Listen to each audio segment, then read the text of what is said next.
राधे राधे।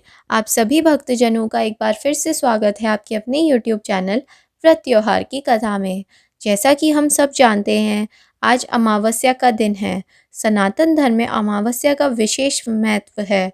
अमावस्या के दिन पवित्र नदी में स्नान करना चाहिए, साथ ही इस दिन दान भी करना चाहिए।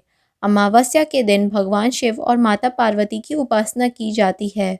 इस दिन पीपल के वृक्ष की उपासना भी की जाती है। धार्मिक मान्यताओं के अनुसार पीपल के वृक्ष में देवी देवताओं का वास होता है, इसीलिए इस दिन पीपल के पेड़ में जल अर्पित करने से सभी मनोकामनाएं पूर्ण होती हैं। कहते हैं कि अमावस्या व्रत और उसकी कथा का विशेष महत्व होता है। तो चलिए सुनते हैं क्या है अमावस्या व्रत की कथा।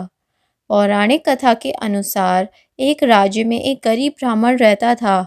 पैसों की कमी के कारण उसकी पुत्री का विवाह नहीं हो पा रहा था। अपनी गरीबी से परेशान होकर एक दिन ब्राह्मण ने अपने एक साधु से उपाय पूछा।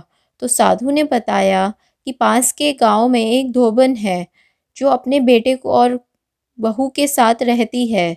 यदि आपकी बेटी उस धोबन की सेवा करे तो धोबन खुश होकर उसे अपनी मांग में सिंदूर दे देगी, जिससे कन्या का विवाह तय हो जाएगा। यह सुनकर कन्या धोबन के घर जाकर सारा काम करने लगी और इसका पता धोबन व उसकी बहू को नहीं चल पाया। एक दिन धोबी ने अपनी बहू से पूछा कि तुम इतना सारा काम इतनी जल्दी कैसे कर लेती हो? तो बहू बोली, मुझे लगा कि यह सारा काम आप करती हैं। धोबिन चौंक गई और उसने नज़र रखना शुरू कर दिया। धोबिन ने जब सुबह उठकर देखा तो एक कन्या चुपचाप उसके घर का सारा काम कर रही थी। कुछ दिनों तक ऐसा चलता रहा। एक दिन धोबिन ने कन्या से इसका कारण पूछा। कन्या ने साधु द्वारा कही सारी बात धोबिन को बता दी।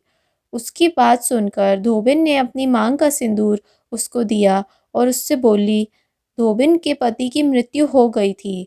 उससे दुखी होकर कन्या के घर से निकल पड़ी और एक पीपल के पेड़ के पास जहाँ पहुँची। 108 ईंट के टुकड़े लिए और उन टुकड़ों को 108 बार परिक्रमा करके एक-एक बार फेंकने लगी। कन्या ने ऐसा करने से धोबिन के पति को जीवित कर लिया। पीपल के पेड़ की परिक्रमा के कारण कन्या को शुभ फल की प्राप्ति हुई। तो हमें इस कथा से यह सीखने को मिलता है, अगर हम पूरे सच्चे मन से अमावस्या के दिन सुबह ब्रह्म मुहूर्त में स्नान करके भोलेनाथ और माता पार्वती की पूजा करें और व्रत रखें और साथ में पीपल के पेड़ की परिक्रमा करें, तो हमें भी हमारे मनोवांछित फल की प्राप्ति होगी। अगर आपको आज की ये कथा पसंद आई हो तो हमारे चैनल को सब्सक्राइब करिएगा और कमेंट में हर हर महादेव ज़रूर लिखिएगा।